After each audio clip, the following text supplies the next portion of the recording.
예배하는 우리 모든 성도님들 주 안에서 사랑하고 축복합니다. 하나님께서는요, 인간을 창조하실 때 자유의지라는 것을 주셨습니다. 이것은 뭐냐면은 인간이 판단하고 선택할 수 있는 능력입니다. 로봇처럼 또한 기계처럼 만들지 않고 인간 스스로 생각하고 판단할 수 있는 그러한 자유의지를 주셨습니다. 이 자유의지를 주셨다는 것은요, 인간을 완벽하게 만드셨다는 증거예요. 완벽하게. 하나님처럼, 하나님의 형상으로 완벽하게 만들었다라는 것입니다. 그래서 사람들은요, 자신의 인생을 설계하고 판단하고 선택하면서 살아갑니다. 근데 그 선택을 하나님 앞에 하지 않고 또 자기를 위해서 하는 사람들도 많이 있습니다. 하나님께서 자유의지를 주셨지만 하나님께서 원하시는 것은 무엇일까요? 하나님께서 그 주신 자유의지를 하나님 앞에 다시 돌려드리는 거예요. 그것이 진정한 사랑이고 헌신입니다. 헌신. 자기의 것을 부정하고 하나님 앞에 돌려드리는 것. 인간은 선택할 수 있는 은혜를 받았습니다. 그런데 인간이 살아가면서 선택할 수 없는 것들이 있습니다. 우리는 심지어는 아내를 선택할 수 있고요, 남편도 선택할 수 있어요. 학교도 선택할 수 있어요. 직장도 선택할 수 있어요. 그런데 선택할 수 없는 것들이 무엇이 있습니까? 우리는 부모를 선택할 수 없어요. 자녀도 선택할 수 없습니다. 그리고 나라도 선택할 수 없어요. 나라도. 태어나 보니까 우리 부모가 내 부모가 되어 있고, 또 낳아 보니까 그 자식이 내 자식이 되어 있고, 태어나 보니까 내가 또 이 땅에 태어나 있는 겁니다. 우리는 부모와 자녀와 나라를 선택할 수 없어요. 만약에 선택할 수 있는 선택권을 우리에게 줬다면은 어떻게 될까요? 다들 막 부잣집으로 태어나길 원할 거고, 그렇지 않습니까? 다들 좋은 나라에 태어나길 원할 거고, 또 자녀를 낳을 때도 정말로 내가 마음에 맞는 똑똑하고 말 잘 듣고 세계에서 제일 잘생긴 그 자녀만을 낳으려고 할 겁니다. 하나님께서는요, 이 세 가지를 우리에게 선택권을 주지 않으셨어요. 태어나 보니까 그 부모가 내 부모고, 낳아 보니까 좋든 싫든 네, 그 자녀들이 내 자녀가 됐고, 또 이 나라가 내 나라가 된 겁니다. 북한의 주민들이 북한에 태어나고 싶어서 태어났겠습니까? 아프리카에 사는 그러한 힘들게 살아가는 그 어린아이들, 그리고 그 백성들이 그곳에 태어나고 싶어서 태어났을까요? 태어나 보니까 그런 거예요. 하나님께서는 선택권을 주지 않으셨습니다. 우리를 이 땅에 태어나게 하시고 우리를 향한 하나님의 뜻이 있기 때문입니다. 하나님께서 그 부모를 만나게 한 뜻이 있고, 그 자녀를 만나게 한 뜻이 있어요. 그리고 그 국가를 만나게 한 뜻이 있습니다. 주신 뜻이 있어요. 우리는 하나님이 주신 이 땅을 위해서 무엇을 해야 하며, 하나님께서 우리에게 주신 그 뜻은 무엇일까요? 오늘은 무슨 날입니까? 주일이죠. 그리고 현충일입니다. 현충일. 매년 6월이 되면요, 우리는 호국의 달로 지킵니다. 물론 이제 현충일도 있고 또한 6.25도 있습니다. 그래서 그런지 이 6월 달이 되면 우리는 호국의 달로 정해서 나라의 사랑에 대한, 그리고 또한 나라를 위해 몸을 바친 그 사람들을 기억하면서 기리면서 지내게 됩니다. 우리나라는 하나님의 도우심으로 1945년 8월 15일 일제로부터 해방되었습니다. 그리고 1950년 6월 25일 우리에게는 잊을 수 없는 전쟁이 일어났습니다. 6.25는 한국 역사상 가장 많은 희생자가 나왔습니다. 사망자로는요, 군인과 민간인, 유엔군 포함해서 67만 명이 죽었습니다. 부상당한 사람은 42만 3천여 명이 부상당하게 됩니다. 그래서 죽은 자와 부상자를 합치면요 110만 명이 넘습니다. 110만 명. 또한 북한군과 중국군 사상자도요, 북한군은 약 30만 명, 중국군은 약 20만 명에 달합니다. 그래서 전체 합치면요 약 한 잃어버린 사람들, 행방불명 사람들, 또 납북자들 합치면은 약 300만 명 이상이 죽거나 부상당하거나 소식을 알지 못합니다. 또한 이산가족은 1000만 명에 달합니다. 1000만 명. 이것은 민족의 큰 비극 중에 비극이 아닐 수 없습니다. 옛날 전쟁은요 영토 싸움이었습니다. 영토 싸움. 땅을 차지하기 위한 싸움이었어요. 왜 땅을 차지합니까? 더 좋은 자원, 더 좋은 땅을 차지해서 나라를 부강하게 만드는 거예요. 힘 있는 나라를 만드는 겁니다. 힘 있는 나라가 되려면 뭐가 필요합니까? 자원이 필요하잖아요. 땅이 필요합니다. 곡식이 필요하고 그 다음에 광물들도 필요하겠죠. 그런데 우리가 겪은 이 6.25는 영토 싸움이라고 볼 수가 없습니다. 영토 싸움이 아니라 이념 싸움이었어요. 이념 싸움. 민주주의와 공산주의의 싸움이었습니다. 또한 1960년도에 일어난 베트남 전쟁도 마찬가지입니다. 영토 싸움이 아니라 이념 전쟁이었어요. 민주주의와 공산주의의 싸움이었습니다. 그렇다면 더 이전에 세계 2차 대전은 어떤 싸움이었을까요? 물론 영토 싸움으로 볼 수도 있지만 이것도 역시 이념 싸움이었습니다. 독일과 일본, 이 세계 2차 대전을 일으킨 이 전범 국가들, 그들에게 있어서 이념이 무엇이었습니까? 파시즘, 제국주의, 민족주의였어요. 자신들이 우월한 민족이라는 겁니다. 그래서 세계를 다스려야 된다는 거예요. 그러한 잘못된 이념 때문에 전 세계가 전쟁의 소용돌이로 빨려 들어갔습니다. 이제는 이 땅에는요 이념 전쟁이에요. 이념 전쟁, 영토 싸움이 아니라. 이러한 이념 전쟁들 때문에 자신의 민족의 우월성을 주장하면서 다른 민족들을 식민지하고 핍박합니다. 타민족들을 핍박하고 심지어는 인격과 인권을 무시합니다. 사람들을 실험체로 사용하는 끔찍한 만행을 저지르기도 합니다. 왜냐하면 자신들만이 우월한 존재이기 때문에.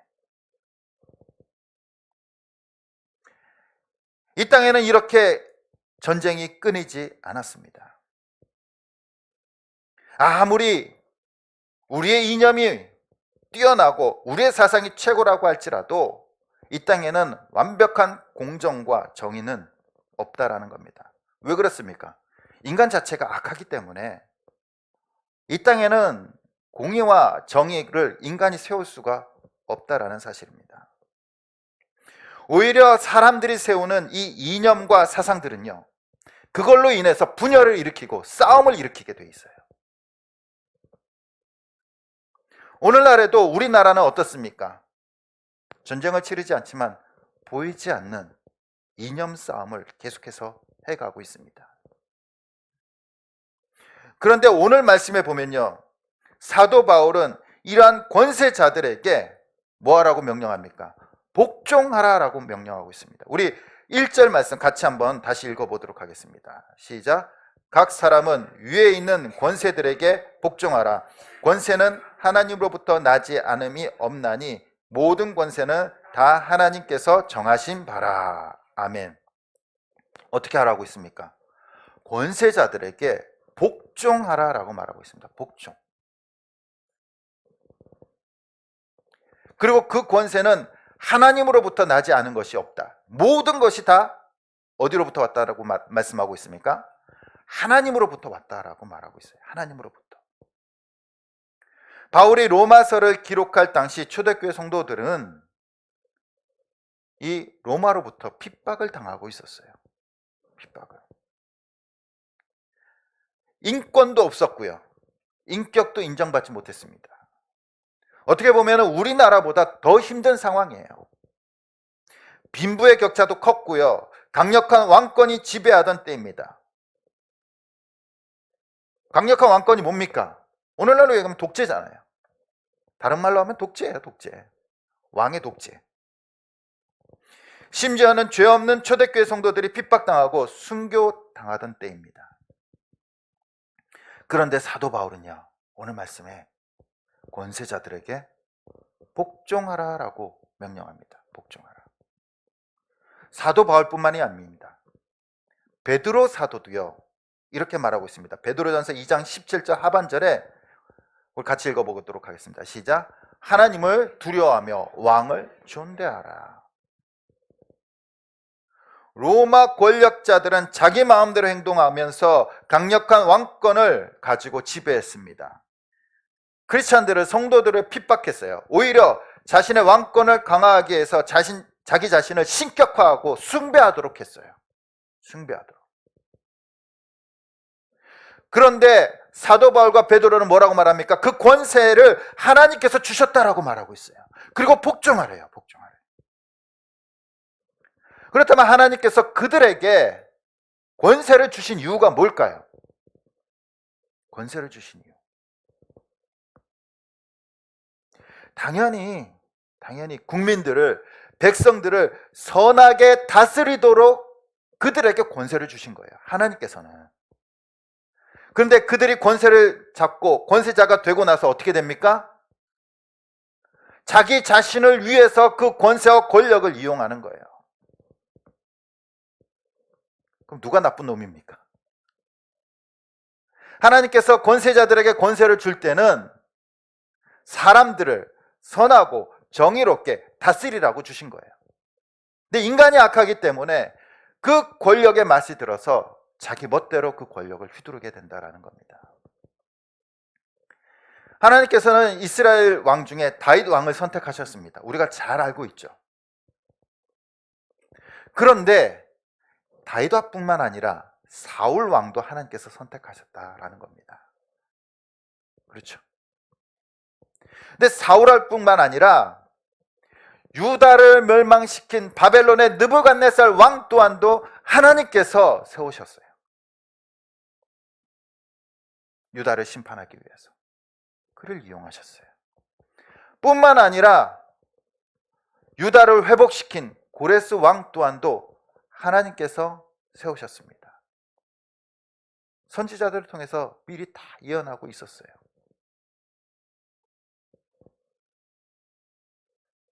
그런데 인간이 악하기 때문에 그 권력을 잡으면 악하게 변질되어져 버리는 것입니다. 그러나 분명한 것은 권세는요, 하나님이 세우시지 않으면 받을 수 없어요. 권세자들은 늘 하나님께서 나에게 권세와 권력을 주셨다라는 사실을 깨닫고 늘 겸손하고 선하고 그리고 정의롭고 공정하게 백성을 다스려야 할 의무가 있습니다. 의무가. 그런데 그들은 욕심과 욕망으로 하나님께서 주신 그 뜻과 의무를 거스르고 버립니다. 그럴 때 심판은요, 하나님께서 하시는 거예요. 하나님께서. 권세자들을 세우시는 하나님의 뜻은 분명합니다. 그리고 이행하지 못할 때는 하나님께서 심판하십니다. 그러면 우리들에게도 권세자들을 향한 의무를 다하도록 하셨어요. 권세자들은 백성들을 향한 의무를 다해야 되고요. 백성들은 권세자들을 향한 의무를 다해야 된다라고 말하고 있습니다. 그것이 바로 권세자들에게 복종하라라는 명령입니다. 물론 어떤 사람들은 이것에 대해서 이의를 제기할 겁니다. 과연 국가가 얼마나 정의로운지, 선한 일을 했는지 반문할 겁니다. 국가가 온갖 악행과 불의를, 압제를 저지르지 않았느냐라고 항의할 수도 있습니다. 그러나 분명 잘못된 거죠. 정상적으로라면 백성들을 선하게 다스려야 됩니다. 그런데 아무리 악하고 잘못된 국가라도요, 도둑놈에 대해서는요, 벌을 내려요. 그렇죠? 그리고 사람을 죽인 사람에 대해서는 반드시 그에 대한 형벌을 내립니다. 법이라는 것이 있어요. 아무리 악한 국가라도요, 그것을 지킵니다. 왜 그렇습니까? 이것 기본적인 인간의 도덕과 양심을 지키지 않으면요, 자신의 권력을 유지할 수가 없어요. 그렇죠? 그렇기 때문에 아무리 악한 국가라도 죄를 지으면요, 벌을 받아요.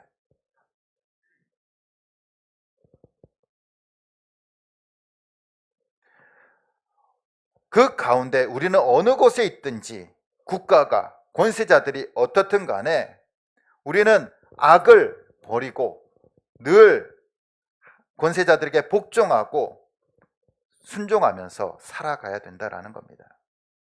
우리가 복종하는 것은요, 어떻게 보면은 권세자들이 아니라 말씀이에요, 말씀. 하나님께서 복종하라고 명령하셨기 때문에 우리는 그 말씀에 순종하는 겁니다. 그리고 우리가 순종하는 것은 인간의 이념이 아니에요. 하나님의 백성들은 민주주의, 공산주의, 또 다른 민족주의, 여러 가지 이념들 안에 살아가고 있는 사람들이 있습니다. 이념을 기준으로 복종하게 되면요, 분열이 일어나요, 분열이. 우리는 이념에 복종하는 것이 아니라 하나님의 말씀에 복종해야 되는 줄 믿습니다.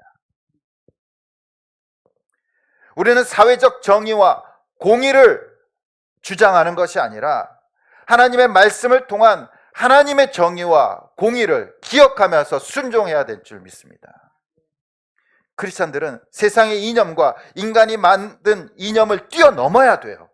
거기에 갇혀서는 안 된다는 겁니다.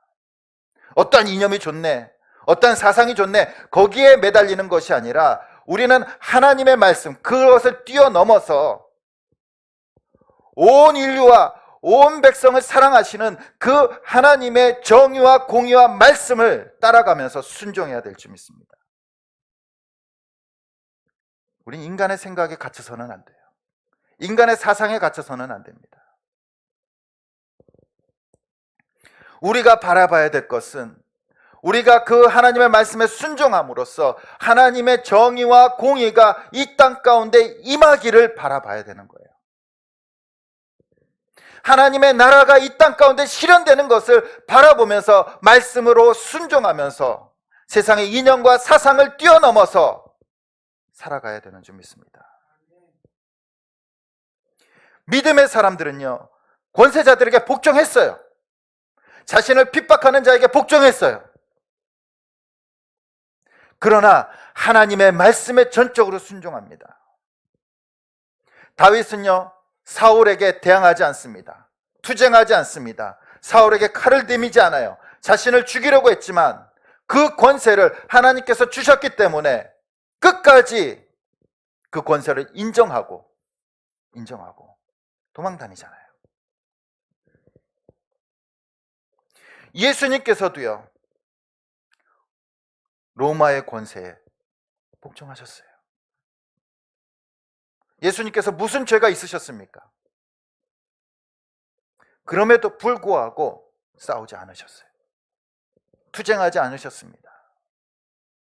하나님의 뜻에 순종하면서 십자가를 지신 줄 믿습니다. 수많은 순교자들 또한도요, 권세자들에게 복종했어요. 죽으면서까지 복종했어요. 죽으면서까지. 그들이 모든 것은 다 권세자들에게 복종했지만 복종하지 않은 것은 딱 한 가지였습니다. 무엇이었습니까? 신앙이었어요. 신앙. 믿음만은 복종하지 않았어요. 믿음을 버리라는 것, 하나님을 버리라는 것, 예수 그리스도를 버리라는 것 빼고는 다 복종했어요. 자기의 생명을 걸고. 이것이 오늘날 크리스찬들이 갖고 살아가야 될 말씀인 줄 믿습니다.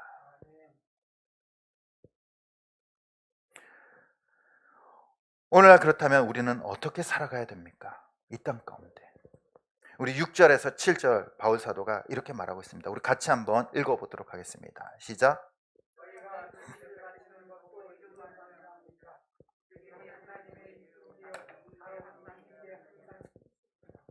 모든 자에게 줄 것을 주되 조세를 받을 자에게 조세를 바치고 관세를 받을 자에게 관세를 바치고 두려워할 자를 두려워하며 존경할 자를 존경하라. 아멘.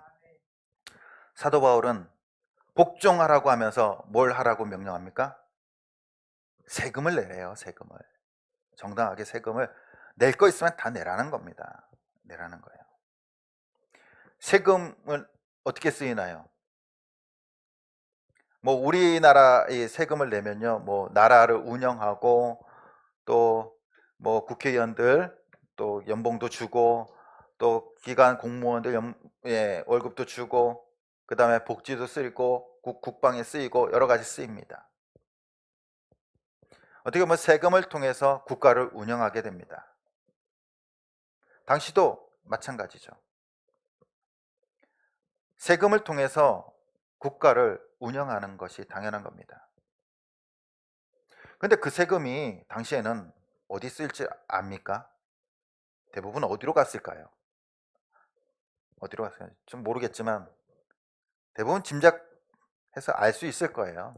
네. 권력자들에게 많이 흘려갔겠죠. 오늘 같으면은 세금 조사라고 민원도 넣고 할 겁니다. 내 세금 어디에 쓰였는지 밝혀라. 당시에는 더 불의가 많았겠죠. 횡령이 더 많았을 겁니다. 그럼에도 불구하고 바울은요, 내지 말라가 아니라 정당하게 내라라고 말하고 있어요. 우리는 의무를 다하기만 하면 돼요. 그 판단은 하나님께서 하시는 겁니다. 우리에게 주어진 의무를 다하고 얘기를 하는 거예요.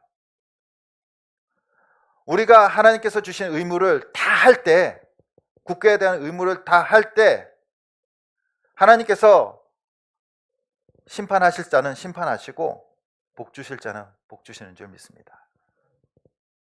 우리는 말씀에 순종함으로 받을 자에게 주고 두려워할 자를 두려워하고 존경할 자를 존경해야 될 줄 믿습니다. 세금을 낼 수 있다는 것은요, 바로 우리가 이 나라 안에서 돈을 벌고 있다는 사실이에요. 그렇죠. 돈을 벌지 않으면요, 세금을 내지 않아요. 세금을 낸다는 것은 우리가 여기서 경제 활동을 하고 돈을 벌고 있다는 겁니다. 그것 역시 축복 아닙니까? 비록 세금을 또 많이 낼 수도 있어요. 요즘 세금 올랐다고 많이들 이제 불편해 하시는데, 어려우니까 오르기도 합니다. 그런데 나만 오른 게 아니에요. 세금 낼 때 크리스천들만, 성도들만 오릅니까? 온 국민들이 다 같이 오르고 다 같이 내고 있어요. 다 같이 똑같이 내고 있습니다. 당연히 크리스천들이 세금을 내고 국민으로서 의무를 다하는 것, 그것이 바로 권세자들에게 복종하는 것이다라고 말하고 있습니다. 불편하시더라도 우리는 우리에게 주어진 의무를 다할 때 하나님께서 심판할 자를 심판하시고 복 주실 자를 복 주시는 줄 믿습니다. 그렇다면 이 세금이라는 것이요, 당시 권세자들을 협력하는 암묵적인 행동이에요. 협력하지 않으면 세금도 거부하겠죠. 하지만 협력하기 때문에 복종하겠다라는 의미로 세금을 냅니다. 오늘날 우리는 또 다른 협력이 있습니다. 작년과 올해 코로나19로 인해서 많은 사람들이 불편해하고 경제적으로 어려움을 겪고 있습니다. 이 시기를 빨리 벗어나기 위해서 우리는 협력해야 돼요. 나라를 위해서 협력해야 됩니다. 그 방법이 뭡니까? 방역을 철저히 하고 또 이제 백신도 적극적으로 맞으시길 바랍니다. 간혹 가다가 이상 반응이 있다라는 보도가 나지만 안 맞을 수는 없잖아요. 다 맞아야 되잖아요. 그렇기 때문에 기도하면서 기도하면서 하나님 앞에 맡기고 맞으시길 바랍니다. 이 땅이 정상화되는데 협력하는 것도 크리스천들이 해야 할 의무인 줄 믿습니다. 그래서 저와 아내는요, 이번 주에 다 맞았어요. 나이는 안 됐지만 이 병원에 가서 자녀 백신 예약 접수를 했습니다. 근데 한 3일 만에 다 전화가 오는 것 같아요. 예. 예. 하나님의 뜻인지 은혜인지 어떻게 빨리 맞게 됐어요. 예. 그리고 이상 반응도 없습니다. 예. 이상 반응도 없고 건강하게 잘 지내고 있습니다. 우리 성도님들이 다 맞아서, 그래서 면역력도 생겨서 빨리 함께 찬양하고 함께 기도하고 함께 예배 드려야죠. 그리고 나오셔서 더 열심히 나라를 위해서 기도하길 소원합니다. 이것이 바로 오늘날 우리들이 이 권세자들, 국가에 협력할 수 있는 길인 줄 믿습니다. 또한 우리가 권세자들에게 복종하는 것 중에서 이 나라를 위해서 기도하는 일이 있습니다. 초대교회 위정자들은요, 당시 초대교회 성도들을 핍박했습니다. 심지어는 죽였어요. 그럼에도 불구하고 이 초대교회 성도들은요, 국가를 위해서 기도했습니다.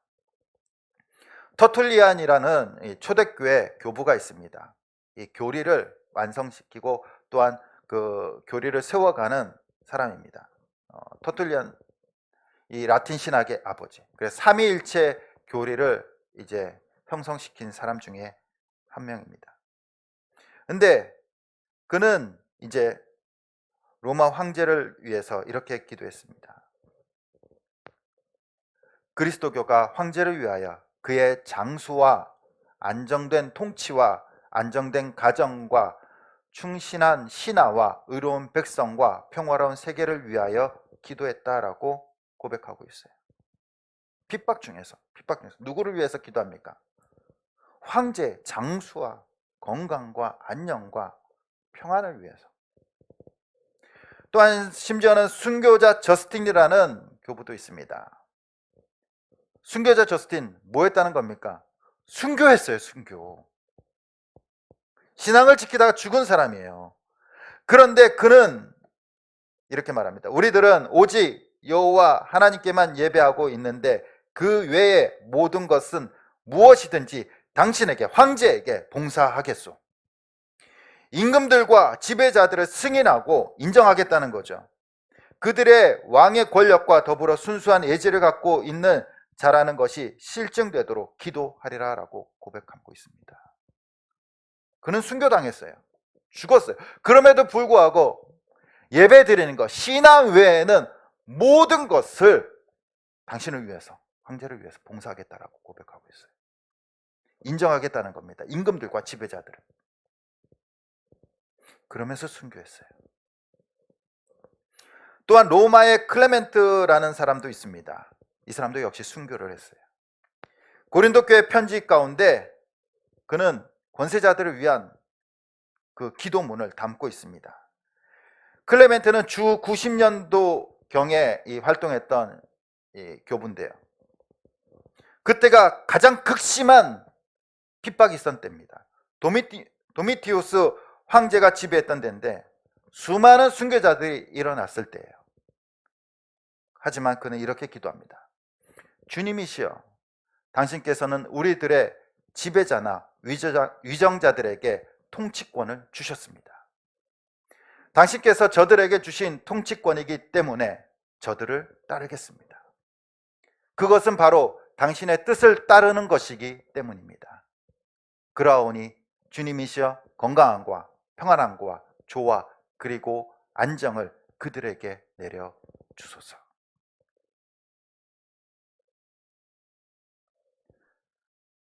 자신을 압제하고 죽이는 자들을 위해서 끝까지 기도한 것이 믿음의 선배들이었습니다. 오늘날에도 교회가, 이 나라가 우리의 마음에 들지 않든 그것이 중요하지 않다라는 겁니다. 크리스찬들은 하나님께서 세우신 그 권세자들을 위해서 기도해야 할 의무가 있는 줄 믿습니다. 심지어는 교회를 박해하는 자들까지라도 기도해야 됩니다. 그리고 그들을 사랑하고 정말로 우리의 신앙이 그들보다 더 뛰어남을 보여줘야 되는 줄 믿습니다. 특별히 오늘날 이 어려운 상황 속에서 크리스찬들의, 우리 성도님들의 기도가 더욱더 절실하고 필요합니다. 하나님의 말씀에 순종하고 복종함으로 나라를 위해 기도하기를 축복합니다. 세상의 권세자들은 자신을 위해서 정치하고 다스립니다. 다 그렇게 알고 있잖아요. 다 국민을 위한다고 하지만 국민들은 그 말을 안 믿습니다. 그러나 진정한 왕 대신 예수 그리스도께서는요, 정말로 그들의 백성들을 위해서 자신의 몸을 내던지셨어요. 십자가에서 모든 피와 물을 쏟으시고 자신의 백성들을 살리기 위해서 죽으셨습니다. 그리고 자신이 죽고 하나님의 백성들을 살리셨어요. 그런데 이 땅에는요, 예수님과 같은 왕은 없어요. 어떠한 왕이 자기 백성을 위해서 죽겠습니까? 자기 권력을 위해서 죽겠죠. 자기 권세를 위해서 목숨을 내놓겠죠. 하지만 하나님께서는요, 이 땅의 성도들에게, 권세자들에게 복종하라라고 명령하십니다. 그들이 완벽해서가 아니에요. 그들이 하나님의 사람이라서가 아닙니다.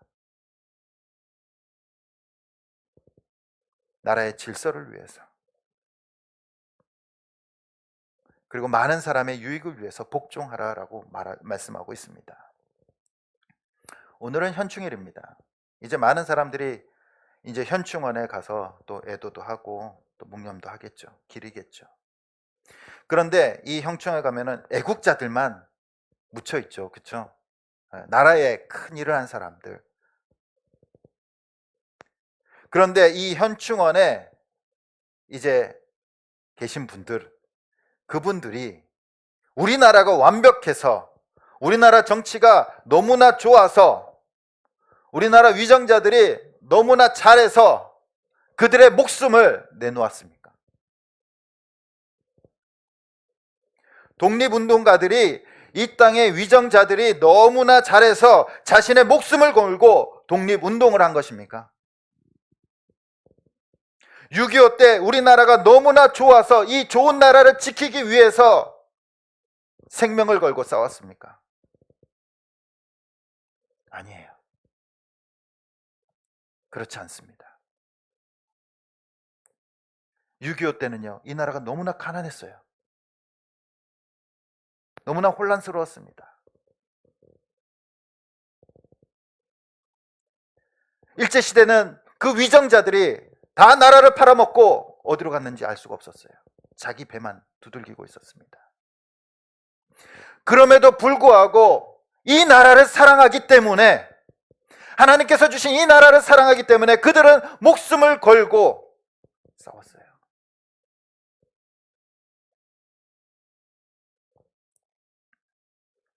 오늘날 우리나라도 각자 다 다를 수 있습니다. 어떤 사람들은 우리나라가 좋다라는 사람들도 있고, 어떤 사람들은 싫다라는 사람들도 있습니다.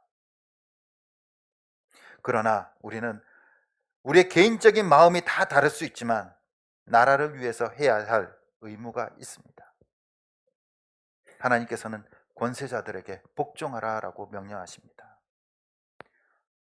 내야 될 세금이 있으면 내고, 협력할 것이 있으면 협력하고, 날마다 이 나라를 위해서 기도하라라고 말씀하십니다. 부모가 완벽하지 않아도요, 자녀는 부모를 공경해야 됩니다. 그건 인정하시잖아요. 그렇죠?